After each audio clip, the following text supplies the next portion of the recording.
ஜெபிப்போம். நல்ல பிதாவே, உம்மை துதிக்கிறோம் அப்பா. எதற்குமே தகுதி இல்லாத எங்களை உம்முடைய சந்நிதியை கூட்டி சேர்த்த தயவுக்காய் உம்மை ஸ்தோத்திரம் கர்த்தாவே. எம்மட்டும் நீர் எங்களை நடத்தி வந்த எல்லா கிருபைகளுக்காக உம்மை ஸ்தோத்திரம் கர்த்தாவே. இனிமேலும் நீரை நடத்த போகிற கிருபைகளுக்காக உம்மை ஸ்தோத்திரம் அப்பா. கர்த்தாவே, உம்முடைய வார்த்தையை கொடுக்க இந்த குடும்பத்தை நீ கர்த்தாவே நீ திறந்து தந்த கிருபைக்காய் உம்மை ஸ்தோத்திரம் கர்த்தாவே. இந்த குடும்பத்தை உம்முடைய வருகைக்கு ஆயத்தப்படுத்தும். உம்முடைய நாமம் மாத்திரம் மகிமைப்படட்டும். இயேசுவின் நாமத்தினால் ஜெபங்கேலும் ஜீவனுள்ள நல்ல பிதாவே, ஆமென். பரலோகத்தை குறித்ததான வெளிப்பாடு என்கிற தலைப்பிலே நாம் இன்னைக்கு 5வது பரதேச பத்தி பார்க்க போறோம். இந்த 5வது பரதேசு ஆவிக்குரிய பரதேசு. இந்த ஆவிக்குரிய பரதேசு யார் என்றால் நாம் தான் ஆவிக்குரிய பரதேசு. 5வது பரதேசுக்கு பேர் ஆவிக்குரிய பரதேசு. இந்த ஆவிக்குரிய பரதேசு நாம் தான் ஆவிக்குரிய பரதேசு.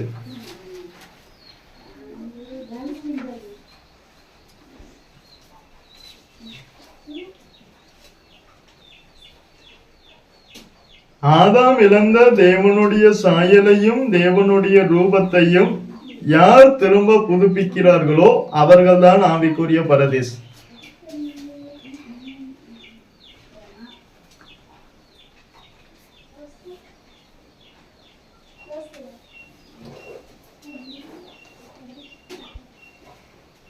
ஆதாம் இழந்த தேவனுடைய சாயலையும் தேவனுடைய ரூபத்தையும் யார் யார் புதுப்பிக்கிறார்களோ அவர்கள்தான் ஆவிக்குரிய பரதேசு.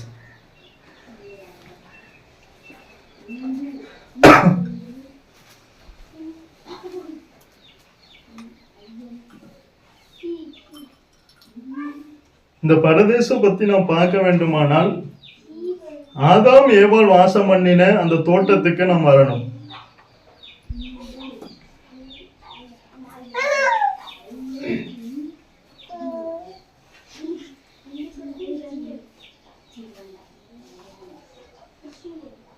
ஆதியாகமம் 2ஆம் அதிகாரம் 8வது வசனத்தை ஒருவர் வாசிங்க. ஆதியாகமம் 2ஆம் அதிகாரம் 8வது வசனம்.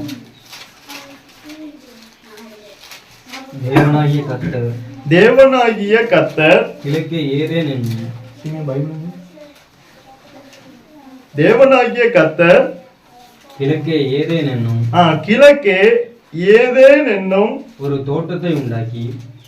தோட்டத்தை உண்டாக்கி தாம் உருவாக்கின மனுஷனை அதிலே வைத்தார். தாம் உருவாக்கின மனுஷனை அதிலே வைத்தார். இது தமிழ்ல எப்படி போட்டிருக்கு, இங்கிலீஷ்ல அதை வாசிங்க. இங்கிலீஷ்ல வாசிப்பாங்க, கவனிங்க. And the Lord God planted a garden. God planted a garden eastward in Eden. அப்ப ஏதேன் என்கிற ஒரு இடத்துலதான் தோட்டத்தை உண்டாக்குதார். நாம அதை ஏதேன் தோட்டம் என்றே சொல்லி என்ன செஞ்சிட்டோம், பழகிட்டோம். ஆனா இங்கிலீஷ் பைபிள்ல போட்டிருக்கு ஏதேன் என்றும் ஒரு இடத்திலே ஒரு தோட்டத்தை உண்டாக்குதார். அந்த தோட்டத்துலதான் யார வச்சார், உருவாக்கின மனுஷனை வைக்கார். ஏதேன் தோட்டம் அல்ல, ஏதேன் என்கிற இடத்திலே ஒரு தோட்டத்தை உண்டாக்குதார். அதான் இங்கிலீஷ் பைபிள்ல தெளிவா போட்டிருக்கு. இதுல ஏதேன் என்னும் தோட்டம் போட்டிருக்கு, ஏதேன் என்னும் ஒரு தோட்டத்தை உண்டாக்கின்னு போட்டிருக்கு. ஆனா ஏதேன் என்கிற இடத்திலே ஒரு தோட்டத்தை கர்த்தர் என்ன செய்தார், உண்டாக்கினார். இப்ப நாம பொதுவா சொல்லுவோம், பெருமாள் நகர்ல ஒரு சர்ச்சு இருக்குமோ, அதை நான் ஊழிய மீட்டிங்னு சொல்லுவேன், பெருமாள் நகர் சர்ச்சு, பெருமாள் நகர் சர்ச்சுமே. அதுக்காக அது என்ன பேர் ஆயிராது, பெருமாள் நகர் சர்ச் ஆகிறாது. பெருமாள் நகர் என்கிற இடத்திலே சர்ச் இருக்கு. இதே போல ஏதேன் என்னும் இடத்திலே ஒரு தோட்டம் இருக்கு. அந்த தோட்டத்துலதான் கர்த்தர் ஆதாமையும் ஏவாளையும் வைக்க. இது கர்த்தருடைய தோட்டம். இந்த தோட்டம் யாருடைய தோட்டம், கர்த்தருடைய தோட்டம்.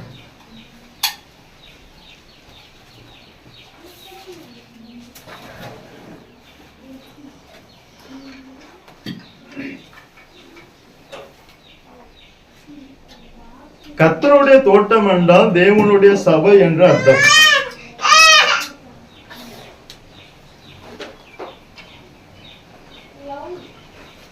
தோட்டம் என்றால் சபை. இந்த சபையிலே நம்ம வைத்த நோக்கம் என்ன?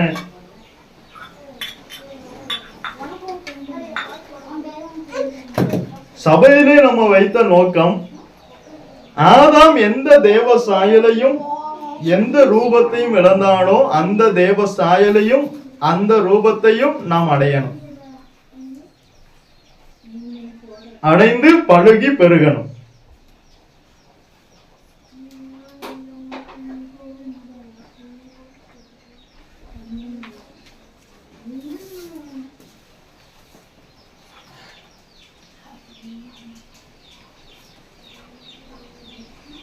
அப்ப நம்மை தேவனுடைய சபையில வைத்த நோக்கம் என்ன? கர்த்தருடைய சபையிலே நாம் தேவ சாயலையும் தேவ ரூபத்தையும் அடைந்து பழுகி பெருகணும். அப்ப சபையில் இருக்கிற ஒவ்வொருவரும் நம்முடைய வேலையை பார்ப்பதற்காக சபைக்கு தோட்டத்துல கர்த்தர் வைக்கல.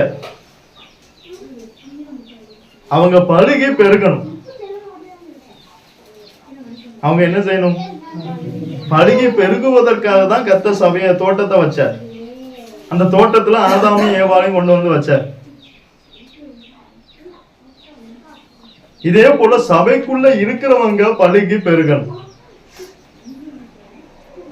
வருஷத்துக்கு ஒரு ஆத்மாவாவது என்ன செய்யணும்? கண்டிப்பா வருஷத்துக்கு ஒரு ஆத்மாவையாவது கூட்டி சேர்க்கணும். அந்த ஊழியக்காரர் சொன்னார, வட மாநிலத்துல எப்படி ஞானஸ்தானம் கொடுக்காங்க? ஒரு ஆத்மாவையாவது ஆதாயப்படுத்தி கொண்டு வந்தாதான் ஞானஸ்தானம். எங்க? வட மாநிலத்துல.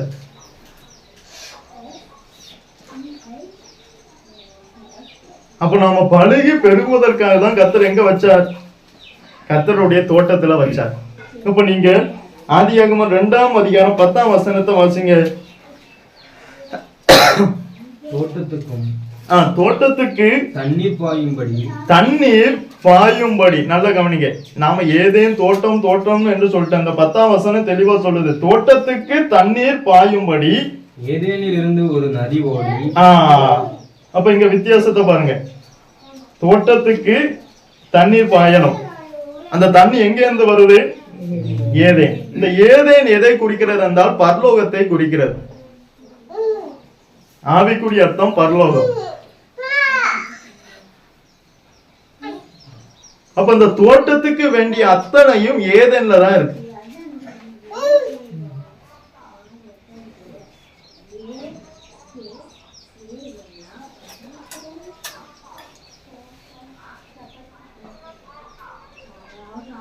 இந்த தோட்டத்துக்கு வேண்டிய அத்தனையும் எங்க இருக்கு?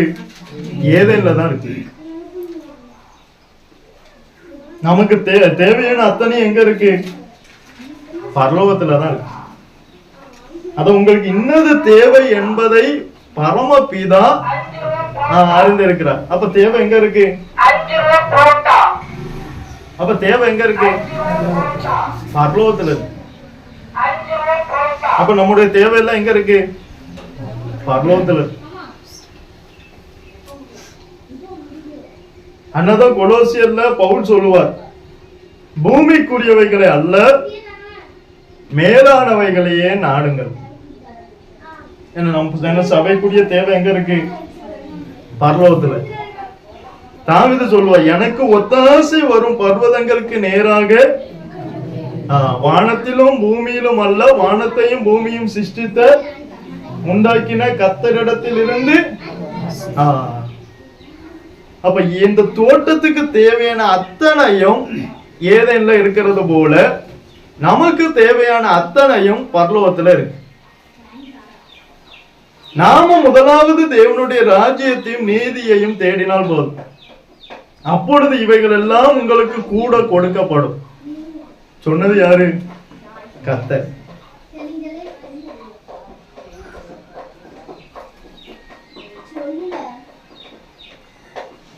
அப்ப நமக்கு தேவையெல்லாம் எங்க இருக்கு? பரலோகத்துல இருக்கு. இந்த தோட்டத்துக்குள்ள ஜீவ விருட்சமும் இருக்கு, சகலவித ஆசீர்வாதமும் இருக்கு, நன்மை தீய அறியத்தக்க விருட்சமும் இருக்கு. நாம தோட்டத்துல இருந்தால் போதாது, நாம எந்த வழியிலே போகிறோம் என்பது முக்கியம். ஆதாமும் ஏவாளும் தேவ சாயல்ல இருந்த போதும், தேவனுடைய ரூபத்துல இருந்த போதும், ஜீவனுக்கு போகிற வழியிலே அவர்கள் என்ன செய்யல, போகல. அதனால்தான் இயேசு ஜீவனுக்கு போகும் வழியை கர்த்தர் காவல் செய்வதற்கு என்ன வச்சுட்டார், கேருபீனையும். அப்ப அவங்க எங்க போகல?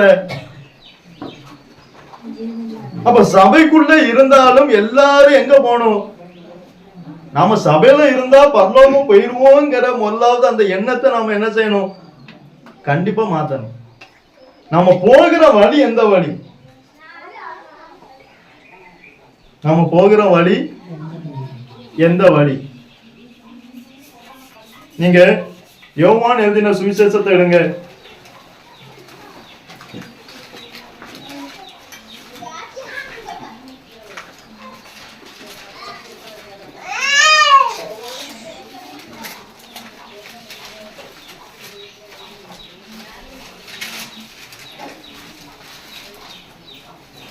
அதுல 14ஆம் அதிகாரத்திலே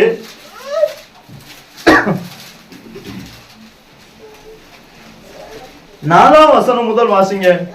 நான் போகிற இடத்தை அறிந்திருக்கிறீர்கள்.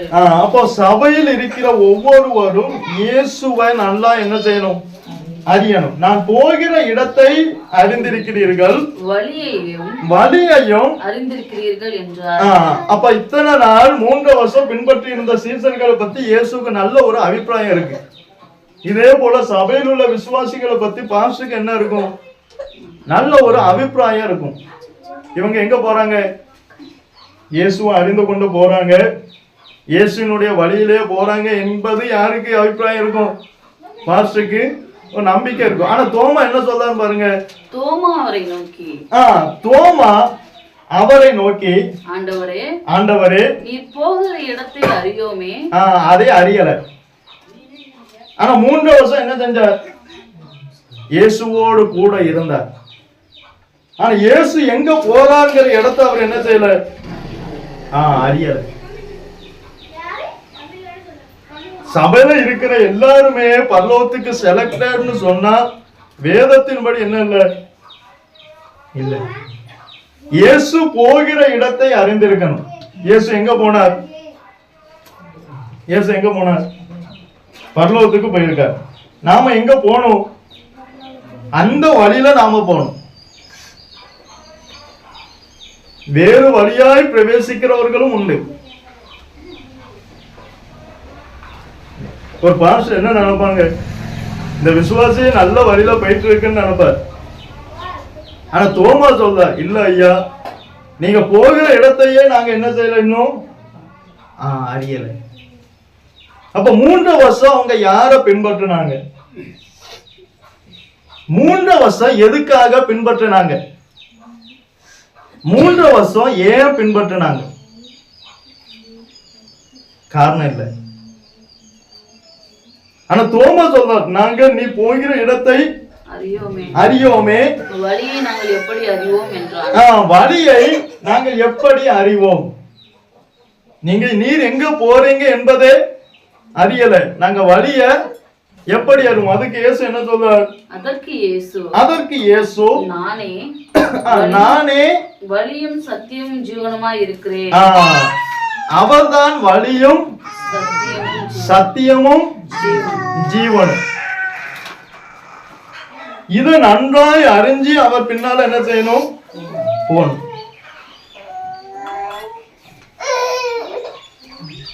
அப்ப ஆதாமும் ஏவாளும் தோட்டத்திலே வைக்கப்பட்டாலும் எங்க போகல, ஜீவனுக்கு போகிற வழியில போகல. அங்க ஜீவன் இருக்கு, அங்க ஆசீர்வாதமும் இருக்கு, ஆசீர்வாதத்துக்கும் போகல, ஜீவனுக்கும் போகல. ஆனா எதுக்கு போகுது, துன்மார்க்கனுடைய ஆலோசனைக்கும் பாவிகளுடைய வழிகளுக்கும் பரியாசக்கார உட்காரும் இடத்துக்கு போகுது. நீங்க நல்ல கவனிங்க, அங்க 3 விருட்சமும் இருக்கு. அங்க என்ன இருக்கு, 3 விருட்சம் இருக்கு. ஆதியாகமம் 2ஆம் அதிகாரம் 9ஆம் வசனத்துல சொல்லுது பாருங்க, தேவனாகிய கர்த்தர். எடுத்துக்கிடுங்க ஆதியாகமம், நான் வாசிங்க. ஆதியாகமம் 2ஆம் அதிகாரம் 9ஆம் வசனத்தை எடுத்துக்கிடுங்க. முதலாவது, தேவனாகிய கர்த்தர் பார்வைக்கு அழகும் புசிப்புக்கு நலமுமான சகலவித விருட்சங்களையும் தோட்டத்தின் நடுவிலே ஜீவ விருட்சத்தையும். அப்ப சபைக்குள்ளதான் ஆசீர்வாதமும் இருக்கு. ஆனா நாம எங்க வர மாட்டோம்? தோட்டத்துக்குள்ளதான் ஆசீர்வாதம் வச்சிருக்க. கர்த்தர் எங்க வச்சிருக்க? அதான் வானத்தின் பலகணிகளை திறந்து எங்க வந்து எங்க திறப்பார்? ஆலயத்துல இருக்கிறவங்களுக்கு மேல. ஏன்னா அதுக்கு முந்தி தசமபாக எந்த இடத்துக்கு கொண்டு வருவீங்க? தேவனுடைய ஆலயத்துக்கு. அந்த இடத்துக்கு மேலதான் வானத்தின் பலகணி திறக்கு. வானத்தின் பலகணிகளை திறந்து இடம் கொள்ளாமல் போக மட்டும் நான் உங்களை ஆசீர்வதிப்போனோ இல்லையோ என்று என்னை சோதித்து பாருங்க. அப்ப நாம போற வழிதான் தப்ப தவிர தேவன் மேல தப்பு இல்லை. நாம என்ன சொல்லுவோம்? என்கிட்ட தப்பு இல்லை, யார்கிட்ட தப்பு இருக்கு? அப்படி சொல்லவே கூடாது. நான் திரும்பவும் சொல்றேன், 100% குறை நம்மகிட்ட தான் இருக்கும். வெஜினக்கா 100% குறை யார்கிட்ட இருக்கும்? நம்ம கிட்ட தான் இருக்கும். தேவன் சொல்லக்கூடாது. தேவன்கிட்ட எந்த ஒரு பழுதும் இல்லை. சுப்ரீம் கோர்ட் பிளாத்தும் சொல்லியிருக்க, ஏரோதும் சொல்லியிருக்க, இவரிடத்துல ஒரு குற்றத்தையும் காணேனே. ஆனா நாம யார அப்ப சொல்லிட்டு இருப்போம் அதிகமா? தேவனையே தான் சொல்லுவோம், எனக்கு ஒண்ணும் கிடைக்கலையே, கர்த்தர் என்ன ஆசீர்வதிக்கலையே. நாம கரெக்டான வழியில போறோமா? அது முக்கியம். சகலவித ஆசீர்வாதமும் தோட்டத்துல தான் இருக்கு. அவங்களுக்கு தேவையான அத்தனையும் சபையில இருக்கு. ஆனா போகிற வழி எப்படி? அதான் முக்கியம். தோமா ஒத்துக்கிட்டார். என்ன ஒத்துக்கிட்டார்? ஐயா நான் உண்மை அறியல, நான் 3 வருஷமா உங்க பின்பற்றினேன், ஆனா உண்மை நான் அறியல. இங்க போற வழியை நான் எப்படி அறிவேன்? அப்ப இயேசு சொன்னா, நானே வழியும் சத்தியமும். அந்த சபை பரலாமோ. இன்னும் அறிஞ்சிட்டேன்னு சொல்றவங்க பரலாம் போக முடியாது. இன்னும் அறியணும், இன்னும் பரிசுத்தமாகணும், இன்னும் மாறணும்னு நினைக்கிறவங்க பரலோகத்துக்கு ஆயத்தப்படலாம். நான் இன்னும் மாறிட்டேன், என்ற எந்த குறையும் இல்லை அப்படின்னு சொன்னா பரலோகம் போகவே முடியாது.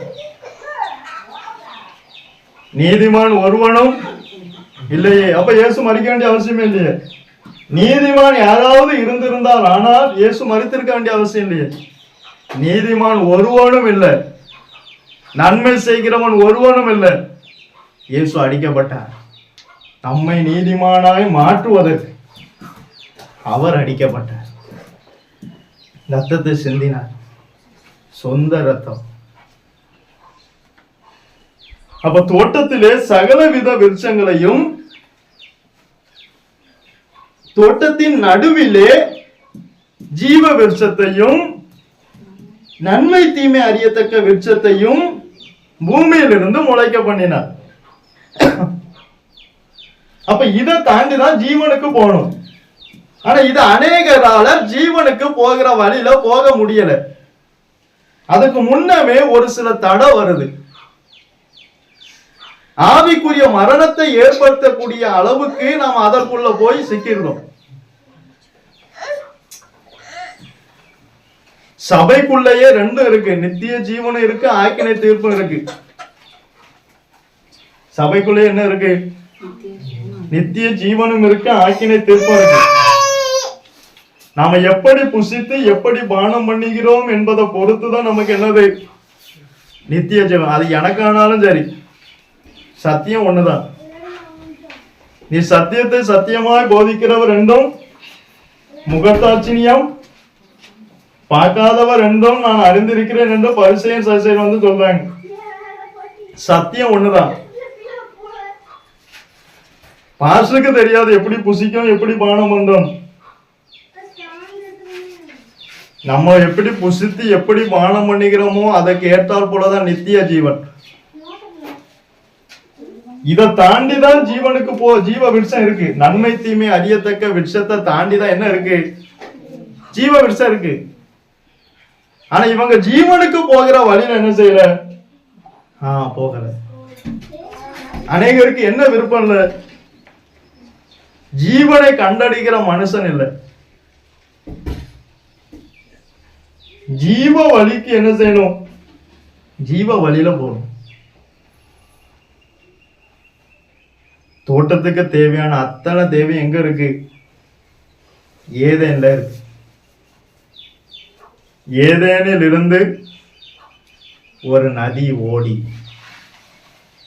தோட்டத்துக்கு தண்ணீர் பாயும்படி, தோட்டத்தை தேவ நதியினால் செழிப்பாக்குகிறது யாரு?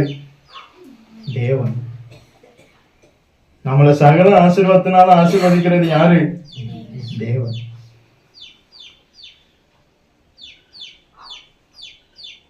தண்ணி அங்கிருந்து வரும். தேவை எல்லாமே அங்கேதான் இருக்கு. ஆனா இஸ்ரவேல் ஜனங்க எங்க பார்க்காங்க? தேவைக்காகவும் என்ன செய்யக்கூடாது? கர்த்தரை தேடக்கூடாது. ஜீவனுக்கு போகிற வழியில தான் சபை போகணுமே தவிர வேற எந்த வழியிலையும் போகக்கூடாது. ஆனா இதை கடந்துதான் போகணும். இதை கடக்கணும். நீ தண்ணீரை கடக்கும் போதும் நான் உன்னோடு இருப்பேன். நீ ஆறுகளை கடக்கும் போதும் உன்னோடு இருப்பேன். நீ அக்கினியை நடக்கும் போதும். அப்ப இவங்க இதை கடந்துதான் போகணும். இத நன்மை தீமை அறியத்தக்க ஆவிக்குரிய மரணத்தை உண்டா. இதுக்குள்ள என்ன இருக்கு? இதுக்குள்ள என்ன இருக்கு? மரணம் இருக்கு. இயேசு சொல்லிட்டு தான் வச்சிருக்க. இயேசு உபதேசம் கொடுத்திருக்க. இதுக்குள்ள என்ன இருக்கு? ஆனா என்ன இல்ல? என்ன இல்ல? ஜீவன் இல்ல. ஏன்? இவங்க கீழ்ப்படியல. சின்ன சின்ன காரியம் தான் நம்மள ஜீவனுக்கு போகிற வழியை விட்டு என்ன செய்யுது? நாம பெரிய கொலை செஞ்சிருக்க மாட்டோம், களவு செஞ்சிருக்க மாட்டோம், எந்த ஒண்ணும் செஞ்சிருக்க மாட்டோம். சின்ன சின்ன பாவம்.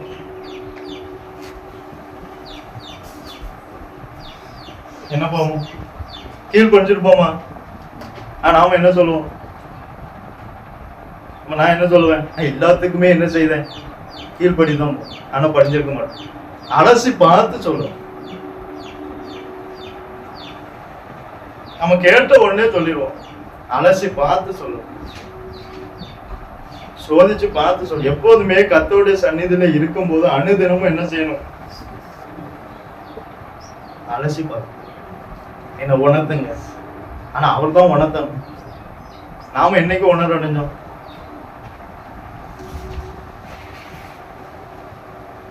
ஜீவனுக்கு போகிற வழியை விட்டுட்டு வேற எந்த வழிக்கு போனாலும் நாம இளைப்பாறுகிற ஸ்தலத்துக்கு போக முடியாது. ஏதேன் இளைப்பாறுகிற ஸ்தலம், அங்க ஆத்மா எல்லாம் இளைப்பாறக்கூடிய இடம். நாம அங்க போகணும். அங்க போகணும்னா இங்க எங்க போகணும்? ஜீவனுக்கு போகிற வழியில போகணும். எந்த வழியில போகணும்? ஜீவனுக்கு போகிற வழியில போகணும். அங்க என்ன இருக்கு? ஜீவன். ஆனா இதுக்குள்ள என்ன இருந்தது? நன்மை தீமை அறியத்தக்க விச்சத்துக்குள்ள மரணம். அப்ப இவர் என்ன தேடி போனாங்க? மரணத்தை தேடிதான் போனாங்க. என்ன மரணம்? சரீர மரணம் அல்ல, ஆவிக்குரிய மரணம். ஆவிக்குரிய ஜீவத்துல என்ன ஆகக்கூடாது? மரிக்க கூடாது.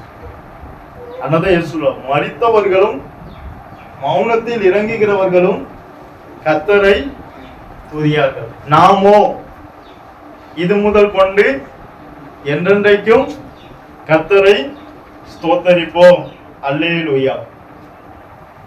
நாமோனா யாரு? ஜீவனுக்கு போற வழியில உள்ளவங்க, ஜீவனை கண்டடைந்தவங்க. அப்ப ஏதேனில் இருந்து இந்த நதி எங்க போகுது? தோட்டத்துக்கு போகுது. எதுக்காக? தோட்டம் எப்போது எப்படி இருக்கணும்? ஏசாயா 58:11 வாசிங்க.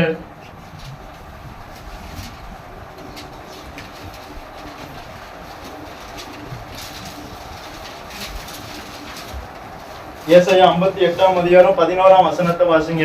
கர்த்தர் நித்தமும் உன்னை நடத்தி. கர்த்தர் நித்தமும் உன்னை நடத்தி. அப்ப சபையை யார் நடத்தணும்? கர்த்தர் தான் நித்தமும் நடத்த. அப்படி நடத்தி மகா வறட்சியான காலங்களில், எந்த வறட்சியான காலங்களிலும் உன் ஆத்துமாவை திருப்தியாக்கி, ஆத்துமா திருப்தியா இருக்கும். கர்த்தர் நடத்தினா எந்த வறட்சியான காலங்களிலும் ஆத்துமா எப்படி இருக்கும்? திருப்தியா இருக்கும். ஆத்மா எப்படி இருக்கும்? திருப்தியா இருக்கும். கர்த்தர் நம்மை நடத்தினார். மகா வறட்சியான காலங்களிலும் ஆத்மா எப்படி இருக்கும்? திருப்தியா இருக்கும். திருப்தியாக்கி உன் எலும்புகளை நினமுள்ளதாக்குவார். உன் எலும்புகளை நினமுள்ளதாக்குவார். நீ நீர்ப்பாய்ச்சலான தோட்டத்தை போலவும். அப்ப தோட்டத்துக்கு தண்ணி வருது எதுக்கு? அது நீர்ப்பாய்ச்சலான தோட்டத்தை போலவும் வற்றாத நீரூற்றை போலவும் இருப்பாய். வற்றாத நீரூற்றை போலவும் அது இருக்கணும். எப்பொழுதும் நீர்க்கால்களின் ஓரமாய் நடப்பட்ட மரமாய் இருக்கணும். இந்த நதிக்கும் மரங்களுக்கும் ஐக்கியம் இருக்கணும். நதி பரிசுத்த ஆவியானவர். ஆவியானவருக்கும் நமக்கும் ஒரு ஃபெல்லோஷிப் இருக்கு. யாருக்கும்? ஆவியானவருக்கும் தோட்டத்துல இருக்கிற நமக்கு. ஏதேனில தான் இந்த நதி இருக்கு. எங்க இருக்கு? ஏதேன். இப்ப நமக்கு எங்க இருந்து வருது நதி?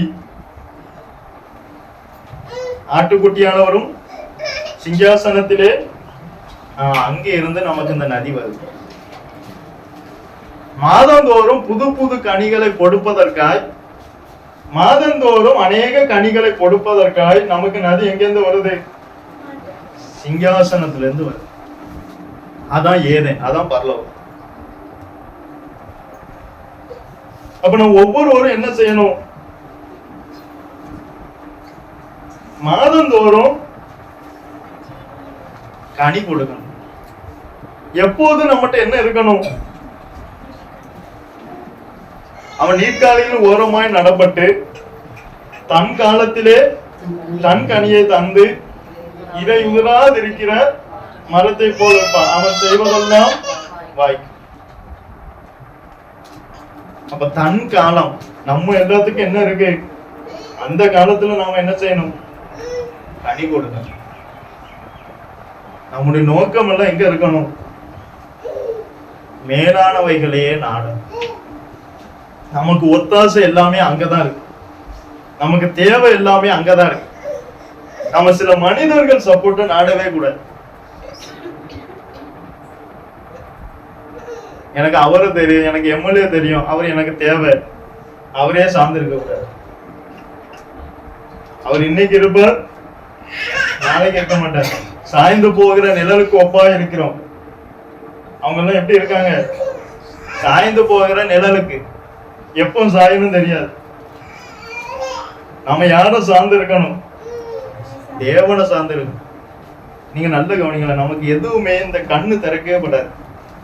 மனுஷன் மாறிடுவான், ஆனா நாம அவனை தான் நம்புவோம். கர்த்தர் மாறாதவர், அவரை நம்புவோமா?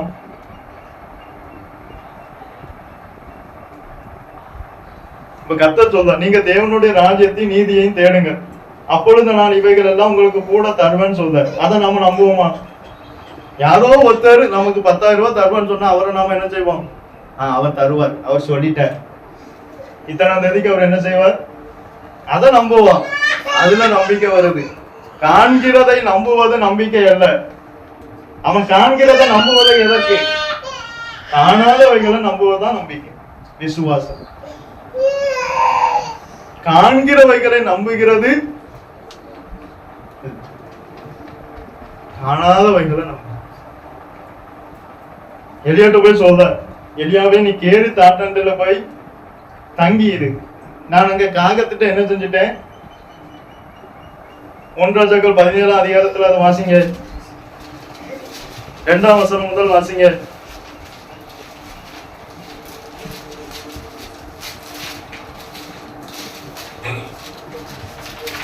பின்பு கர்த்தருடைய வார்த்தை அவனுக்கு உண்டாயிற்று.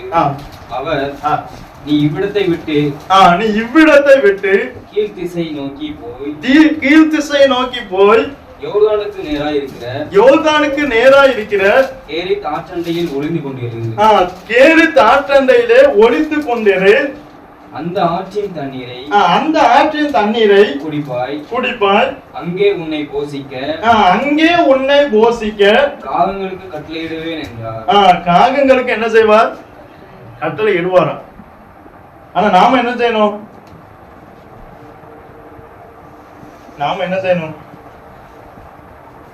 இப்ப நாம இதை விசுவாசிப்போமா? இல்ல அடுத்த மாதம் 10ஆம் தேதிக்குள்ள உங்க அக்கௌண்ட்ல 10,000 ரூபாய் நான் ஏத்திடுவேன்னு சொன்னா அதை விசுவாசிப்போமா? பைபிள் நம்ம வீட்டுல இருக்கு. பைபிள் எங்க இருக்கு?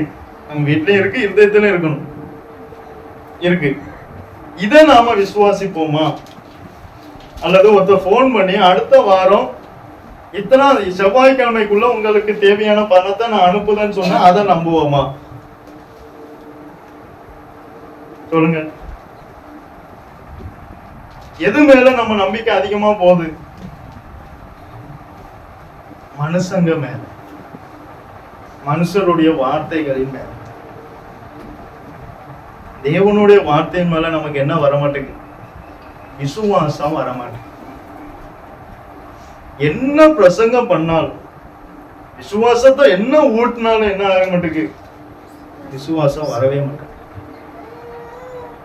ஏன்? ஐக்கியம் என்ன? நதிக்கும் தோட்டத்துக்கும் ஐக்கியம். நீங்களே தேவனுடைய ஆலயம். நமக்கும் நதிக்கும் என்ன இருக்கணும்? ஐக்கியம். அப்பதான் தன் காலத்திலே தந்து இலை உதிராது இருக்கிற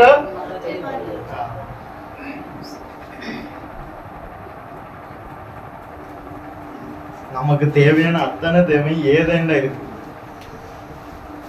பரலோகத்துல இருக்கு. நமக்கு தேவையான அத்தனை தேவை எங்க இருக்கு? பரலோகத்துல இருக்கு. தோட்டத்துக்கு தேவையான அத்தனை தேவையும் பரலோகத்துலதான் இருக்கு. அந்த தோட்டம் எப்பொழுது நீர் பாய்ச்சலான தோட்டமாகவும் வற்றாத நீரூற்றை போலவும். எம்மாத்திரம் என்று சொன்ன அப்பத்துக்குள்ள என்ன இருந்தது? இந்த ஆசீர்வாதம் இருந்தது. அது எம்மாத்திரம். ஆனா அது எத்தனை, அது என்ன, அதுக்குள்ள என்ன இருந்தது? நீர் பாய்ச்சலான தோட்டமும் வற்றாத. ஏன்னா அந்த அப்பத்துக்கும் அவருக்கும் நதிக்கும் என்ன இருக்கு? அவருக்கும் ஐக்கியம். இப்ப இந்த நதி எத்தனை பிரிவா பிரியுது? 4 பிரிவா பிரியுது. ஆதியாகமம் 2ஆம் அதிகாரம் 11ஆம் வசனத்தை வாசிங்க. முதலாம் ஆற்றுக்கு பைசோன் என்று பெயர். அது அவிலா தேசம் முழுவதையும் சுற்றி ஓடும். அவ்விடத்திலே பொன் விளையும். இந்த நதி போற இடத்துல என்ன விளையுமா? பொன் விளையுமா? பொன் என்றால் விசுவாசத்தையும் வசனத்தையும் குறிக்கிறது.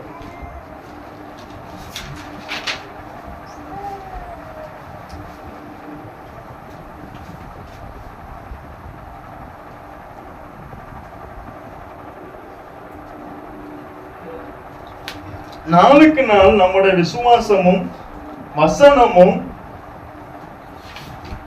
என்ன செய்யணும்? வர்த்திக்கப்படணும்.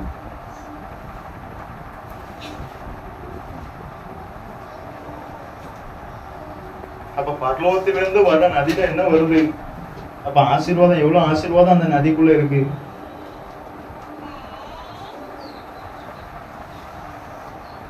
பொன் விளையுது. என்ன விளையுது? பொன் விளையுது.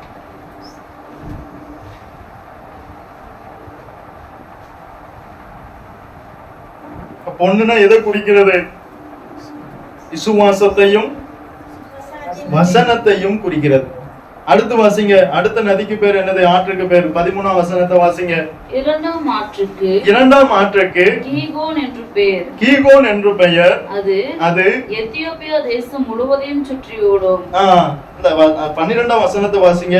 அந்த தேசத்தின் பொன் நல்லது. அவ்விடத்திலே பிதோலாகும் கோமேதக கல்லும் உண்டு. அந்த நதி போற இடத்துல என்ன உண்டு? பிதோலாகும் கோமேதக கல்லும் உண்டு. பிதோலாகு என்றால் வாசனை நிறைந்தது. பிதோலாகு என்றால் என்ன அர்த்தம்? வாசனை நிறைந்தது. நம்முடைய ஒவ்வொரு ஜீவியமும் வாசனை நிறைந்ததாய் மாறுது. நோபா பலி செலுத்தினான். தேவன் அந்த சுகந்த வாசனையை நுகர்ந்தார்.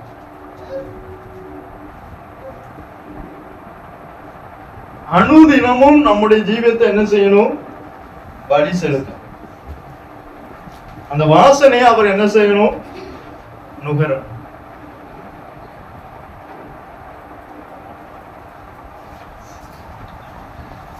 அடுத்து கோமேதக கல். கோமேதக கல் என்றால் நியாய தீர்ப்பு.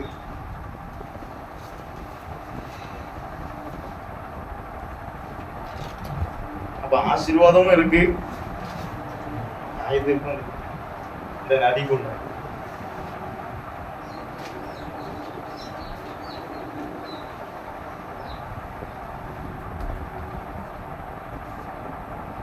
அனுதினமும் தன் குறைகளை உணர்ந்து அதை சரி செய்து என்ன செய்யணும்?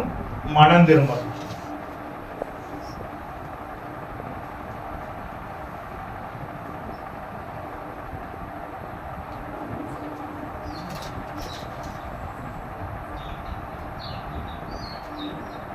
அப்ப இந்த நதிக்கும் நமக்கும் சரியான ஃபெல்லோஷிப் இருந்தாதான் இந்த அனுபவங்கள் நமக்கு உண்டாகும்.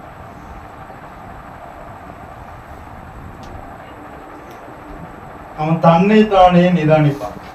இந்த நதிக்கும் அவர்களுக்கும் ஃபெல்லோஷிப் இருந்தால் அவன் சரி செய்வான். கொஞ்ச காலம் பால் அனுபவிக்கிற உங்களை சீர்படுத்தி, ஸ்திரப்படுத்தி, பலப்படுத்தி நிலைநிறுத்துவான். நம்ம கேட்டுட்டு அப்படியே போறோம். உண்மைதான். நான் நிறைய குடும்பத்தை பார்த்துட்டு இருக்கேன். கேட்டுட்டு அப்படியே போறோம். ஆனா சரி செய்யல.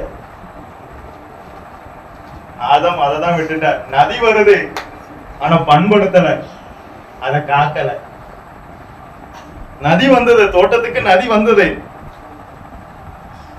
ஆனா பண்படுத்தல, அது காக்கல.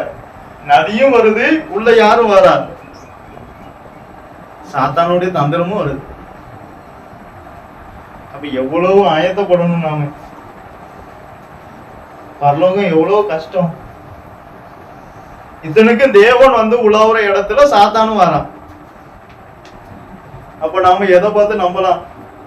இவருக்குள்ள இந்த ஆவி இருக்கு, சரியான ஆவி இருக்குன்னு எப்படி நம்ப முடியும்? ரொம்ப கஷ்டம். ரொம்ப நிதானித்து அறிய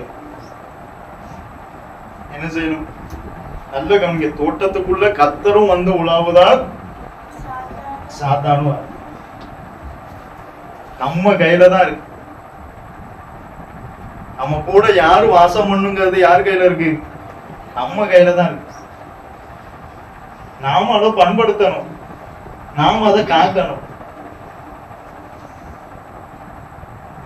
கர்த்தர் அனுமதிக்காம எதுவுமே நமக்குள்ள வராது.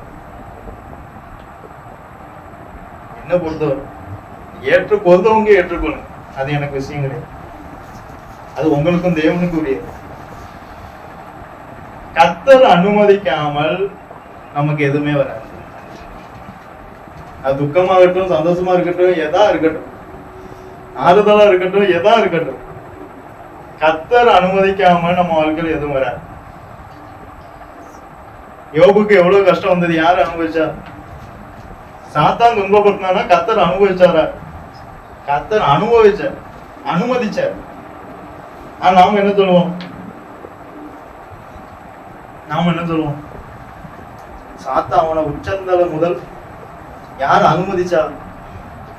கர்த்தர். எப்போதுமே தோட்டம் வேலி அடைக்கப்பட்ட தோட்டமா இருக்கணும். உன்னதப்பட்டுல இருக்கு. ஒரு குடும்பமானாலும் சரி, சபையானாலும் சரி, வேலி அடைக்கப்பட்ட தோட்டமா இருக்கணும். அதுக்குள்ள வேற உபதேசம் வரக்கூடாது. எப்படிப்பட்ட தோட்டமா இருக்கணும்? வேலி அடைக்கப்பட்ட தோட்டம். அதுக்குள்ள நதி மட்டும்தான் வரும், வேற எதுவுமே வராது.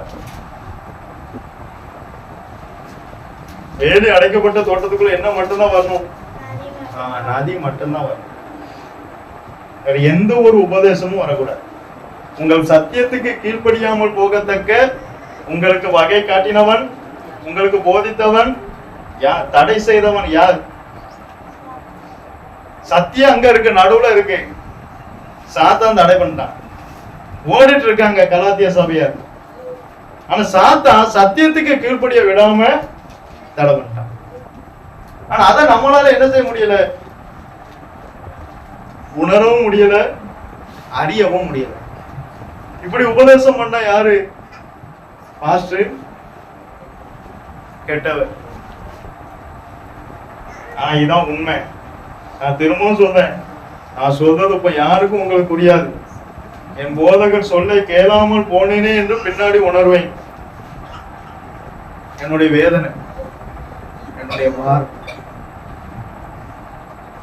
பின்னாடி உணர்வேன்.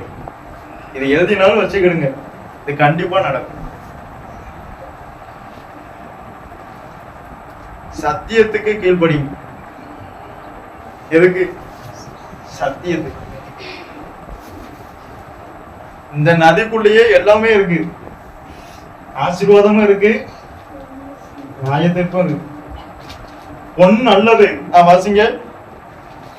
அந்த தேசத்தின் பொண்ணு நல்லது. ஆனா அதுக்குள்ள என்ன இருக்கு? வாசனை இருக்கு, நியாயத்திற்கும் இருக்கு.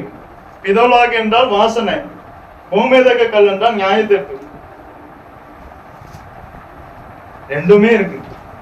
ஆனா வேலி அடைக்கப்படல. இந்த நதிக்குள்ள ரெண்டுமே. ஆனா வேலி என்ன செய்யல? நம்ம குடும்பம் ஆனாலும் சரி, நாம ஆனாலும் சரி, எப்போதும் எப்படி இருக்கணும்? வேலி அடைக்கப்பட்ட தோட்டமாய் இருக்கணும். யோபுவையும் யோபுக்கு உண்டான எல்லாவற்றையும் யோபினுடைய வீட்டை சுற்றிலும் கர்த்தர் என்ன செஞ்சார்? வேலி அடைத்தார். அந்த வேலியை எடுத்தார், அனுமதிச்சார். அதுக்கப்புறம் தான் சாத்தானுக்கு இடம் உண்டாச்சு. வேலி எடுத்தது யாரு? நேர சாத்தா எங்க போனா? கர்த்தர்ட்ட தான் போனான். அதான் அவிசுவாசிய சாத்தான் டக்குனுக்கு இது பண்ணிடுவான். ஆனா ஒரு விசுவாசியை தொடணும்னா கர்த்தர்ட்ட நேரா போகும். கர்த்தர் அனுமதிக்காம உள்ள வர. நீங்க பைபிள நல்லா படிங்க, அதான் உண்மை. ஐயா எனக்கு சொல்லி தந்தது அதான். கர்த்தர் அனுமதிக்காம உனக்குள்ள இந்த ஆவி வராதுமா. அப்பெல்லாம் நான் அவ்வளவு ஏச்சி கேட்டு தெரிஞ்சேன்.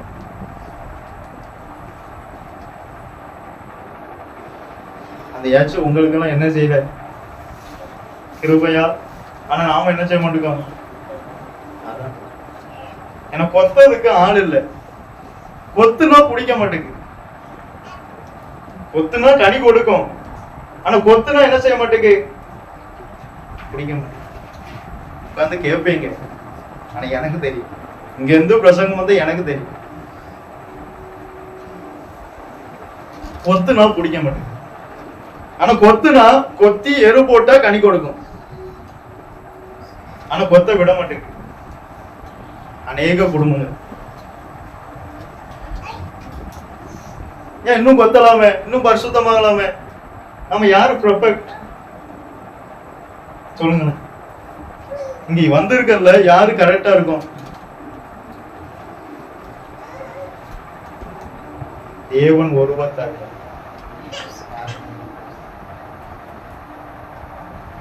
பரிசுத்தம் ஆகிறவன் இன்னும் பரிசுத்தமாக. ஏன் அவனை தடை பண்ணீங்க? அவன் மாறட்டுமே. ஒரு குடும்பத்துல அவங்க வீட்டாரு சத்துருவா இருக்கும், அதை நான் சொன்னா நீங்க ஏத்துக்கிட மாட்டீங்க, அது தெரியுமா? நான் ஒவ்வொரு குடும்பத்தையும் நான் கவனிப்பேன், நான் ஜெபம் பண்ணுவேன். அந்த குடும்பத்துல அவங்க வீட்டார் தான் அவங்களுக்கு சத்துரு.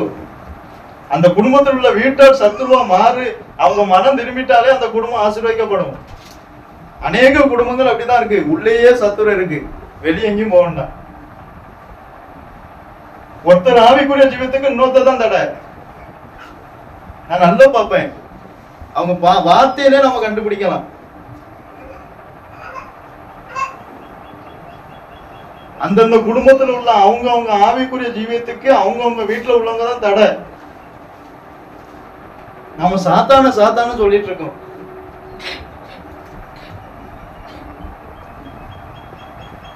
கொஞ்சம் நிதானிங்க, விட்டு போடுங்க, வசனத்துக்கு ஒப்பு கொடுங்க. நான் சரியா தானே இருக்கேன், என்கிட்ட என்ன இருக்கு நீ இப்படி கேட்டு இருந்தா என்னைக்கு பரலோகம் போவேன்? அப்ப இயேசு நீ அங்கேயே இருப்பான் பார். அப்ப நாம சரியா இருந்தா இந்த பூமியை பாவத்தால நஞ்சிருக்கு. ஒரு நீதிமான் இருந்தாலும் இந்த பூமியை அழிக்க மாட்டேன்னாரு கர்த்தர். கொஞ்சம் யோசிங்க, யோசிக்காமையே பேசாதீங்க. வசனத்தை நல்லா கவனிங்க, வசனத்துக்கு விட்டு கொடுங்க, வசனத்துக்கு ஒப்பு கொடுங்க. நல்ல கவனிங்க. நான் பிரசங்கம் பண்ணாலும் நான் இதன் பிரகாரம் நடந்தாதான் எனக்கும் பரலோகம். பரலோகம் நமக்கு லேசா கிடைக்காது. இவர் இத்தனை வருஷமா என் வார்த்தையை பிரசங்கித்தான், இவனுக்கு நான் பரலோகம் கொடுக்கணும்லாம் சொல்ல மாட்டேன். பரலோகம் யாருக்குமே சும்மா தர மாட்டேன். ஏன்னா அதுக்கு கயமா சிந்தப்பட்டிருக்க ரத்தத்தை சிந்திதான் நம்மளை மீட்டிருக்க. அதுக்கு நாம கிரயம் செலுத்தணும். கிரயம் செலுத்தாம எங்க பரலோகம் கிடைக்கும்?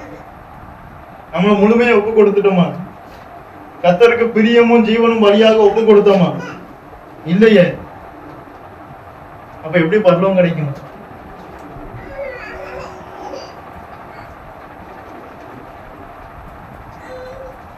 அடுத்து வாசிங்க, 14ஆம் வசனத்தை வாசிங்க. மூன்றாம் ஆற்றுக்கு இதக்கேல் என்று பேர். இதக்கேல் என்று பேர். சரி, 13ஆம் வசனத்தை வாசிங்க. இரண்டாம் ஆறு பார்க்கல. 13ஆம் வசனத்தை வாசிங்க. இரண்டாம் ஆற்றுக்கு கீகோன் என்று பெயர். கீகோன் என்று பெயர். கீகோன் என்றால் கிருபைகள் என்று அர்த்தம். இந்த நதிக்குள்ள என்ன இருக்கு? கிருபை.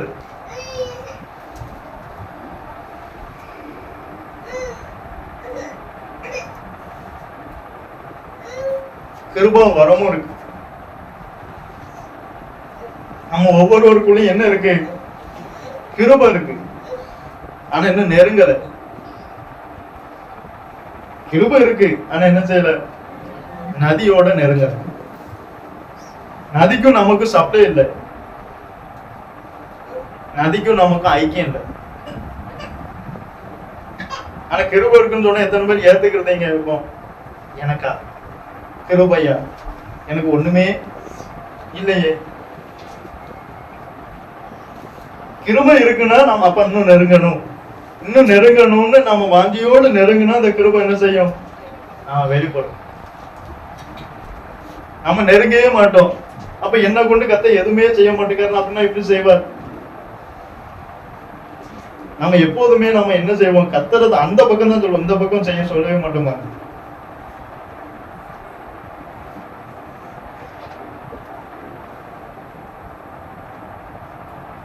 கத்தட்டியே போக கூடாது, கண்ணாடியில பார்க்கணும். நான் திரும்பவும் சொல்றேன், கண்ணாடியில பாருங்க.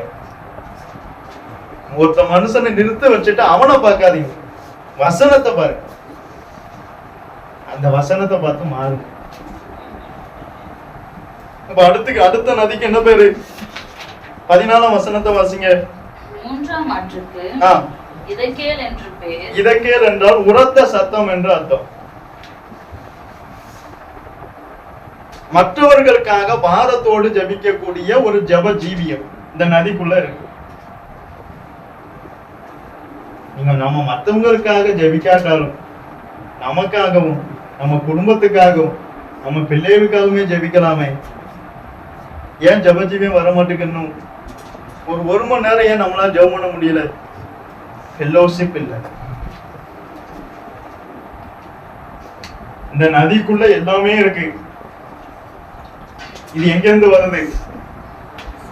அத உன்னதங்களில் உள்ள சகல ஆசீர்வாதத்தினாலும் நம்மை ஆசீர்வதித்து இருக்கிறார். அந்த நதிக்குள்ள எல்லாமே இருக்கு.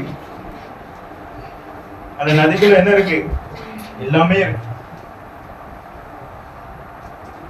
மற்றவங்களுக்காக ஜெபிக்கக்கூடிய பாரம்,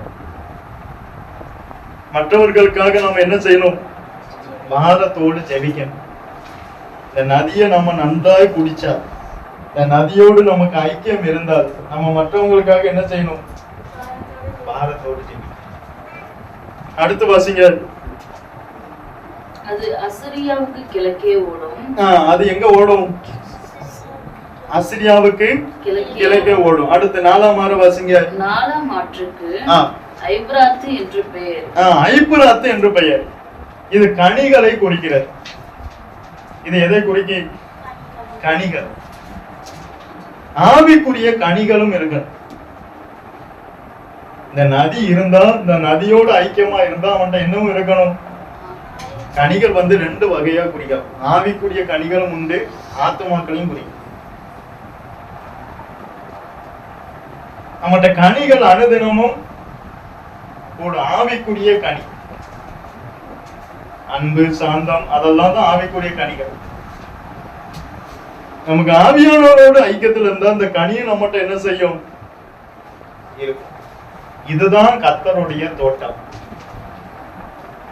இதுதான் தேவனால் உண்டாக்கப்பட்ட தோட்டம். இதுதான் ஆவிக்குரிய பரதேசம்.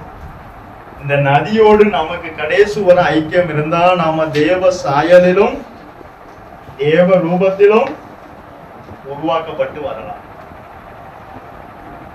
இங்க உருவாக்கப்பட்ட மனுஷனை அங்கு ஏதென்ன கொண்டு போய் வைப்பாங்க.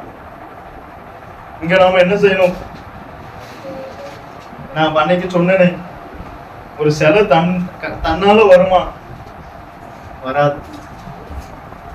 அவ்வளவு அடிபடம்,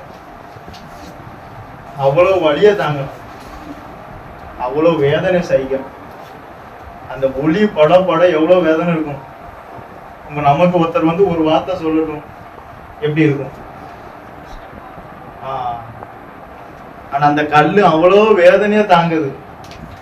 அவ்வளவு வேதனையா தாங்கினாதான் அது என்ன ஆக முடியுது? உருவாக்கப்பட முடியுது. இப்ப எத்தனை பேருக்கு அந்த எண்ணம் வருது?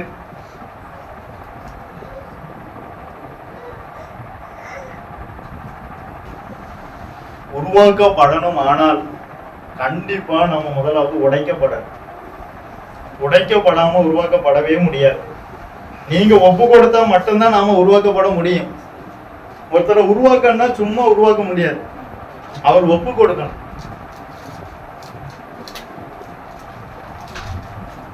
என்கிட்ட சொன்னாங்க ஒரு சிலர், அவங்கள உருவாக்கலாமே.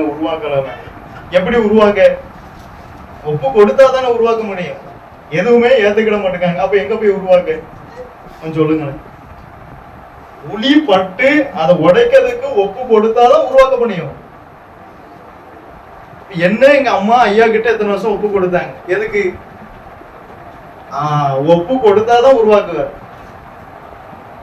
இல்ல ரொம்ப உடைப்பாங்க, ரொம்ப வலிக்கும் அப்படின்னு நினைச்சிருந்தா எங்க உருவாக்கப்பட முடியும்? அப்ப நம்ம பரலோகம் போகவே முடியாது. யாரா இருந்தாலும் சரி, நானா இருந்தாலும் சரி, உருவாக்கப்படுவதற்கு ஒப்பு கொடுக்காதவங்க பரலோகம் போக முடியாது. உருவாக்கப்பட்ட மனுஷனை தான் அங்கே வைப்பார். நாம உருவாக்கப்படணும். நாம இன்னும் உருவாக்கப்பட்டுட்டோம்னு நினைக்கணும். இன்னும் உருவாக்கப்படணும். இன்னும் தேவ சாயல் வரணும். இன்னும் தேவனுடைய ரூபம் வரணும். அதுக்குதான் உடைப்பார். அப்ப இப்ப நீங்க தேவ சாயல இருக்கீங்களா? எத்தனை பேர் தேவ சாயல இருக்கும்? சொல்லுங்க. இல்லையே. இன்னும் உடையணும். இன்னும் உடைக்க ஒப்பு கொடுக்கணும். ஒப்பே கொடுக்காம நான் தேவ சாயல, அப்ப என்ன அர்த்தம்? உடையணும். உருவாக்கப்படும். கர்த்தர் ஒருவனை உருவாக்குனார்னா அவனை ஒரு நல்ல ஆள்கிட்ட போய் ஒப்படைப்பார். அவனை அங்கதான் உடைப்பார். இப்போ உள்ள ஊழியக்காரங்களும் அப்படி செய்யல. பழைய ஊழியக்காரங்களும் அப்படிதான் செஞ்சாங்க. நேரா அவனை ஸ்டேஜுக்கெல்லாம் ஏத்த மாட்டாங்க, நேரா கக்கூஸ்க்கு கூட்டு போவாங்க, பாத்ரூம்க்கு, அதை கழுவும்பாங்க.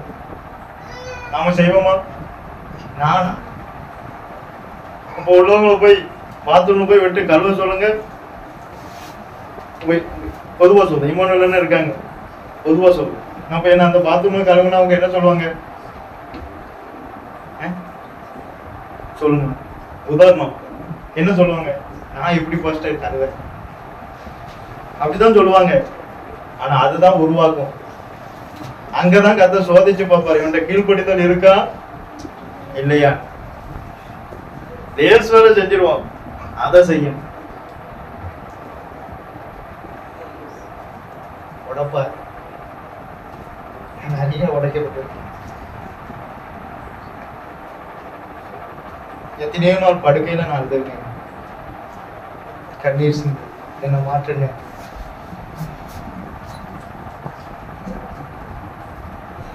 உருவாக்கப்படும்.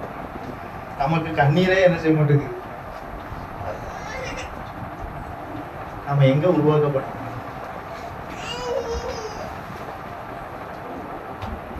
அநேகருக்கு தாழ்மை நாவியே இல்லை. என்னுடைய வேதனை. சரி, ஜெபிப்போம். நல்ல பிதாவே, உம்மை துதிக்கிறோம் அப்பா. எதற்குமே தகுதி இல்லாத எங்களை உம்முடைய சன்னிதை கூட்டி சேர்த்த தயவுக்காய் உம்மை ஸ்தோத்திரம் கர்த்தாவே. கர்த்தாவே, இவர்களுக்கு நீர் எனக்கு கொடுத்த வார்த்தை நான் அவர்களுக்கு அப்படியே கொடுத்தேன் அப்பா. கர்த்தாவே, எங்கள் எல்லாரையும் உம்முடைய வருகைக்கு நீர் ஆயத்தப்படுத்தணுமே, எங்களை உடைத்து உருவாக்கணுமே கர்த்தாவே. இன்னும் நாங்கள் உருவாக்கப்படணும் அப்பா. நான் தேறினவன் நானேன் என்று சொல்லுகிறதில்லை என்று பவுல் சொன்னது போல, நான் தேறினவன் நானேன் என்று சொல்லுகிறதல்ல அப்பா.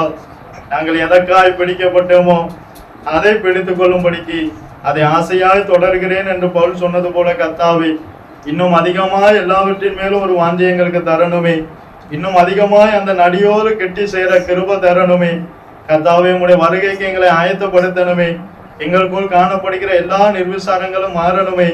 எங்களுக்குள் காணப்படுகிற எல்லா உணர்வில்லாத இதயங்களும் மாறணுமே. எங்களுக்குள் காணப்படுகிற எல்லாவற்றும் மாறணுமே கர்த்தாவே. இயேசுவே, நாங்கள் இன்னும் அதிகமாய் பரிசுத்தப்படணுமே, இன்னும் அதிகமாய் ஆயத்தப்படுத்தணுமே, இன்னும் அதிகமாய் உணர்வுள்ள இதயத்தை தரணுமே. எங்கள் ஒவ்வொருவரையும் நீர் ஆசீர்வதிக்கணுமே. நீரே எங்கள் ஒவ்வொருவரையும் ஆயத்தப்படுத்தணுமே. உம்முடைய நாம மாத்திரம் மகிமைப்படட்டும் அப்பா. நீரே ஆசீர்வதியும். இயேசுவின் நாமத்தினால் ஜெபங்கேலும் ஜீவனுள்ள நல்ல பிதாவே, ஆமென். என் ஆத்துமாவே கர்த்தரை சோதரி, பரிசுத்த நாமத்தை சோதரி. என் ஆத்துமாவே கர்த்தரை சோதரி, கர்த்தர் செய்த சகல உபகாரங்களையும் மறவாதே. ஆமென்.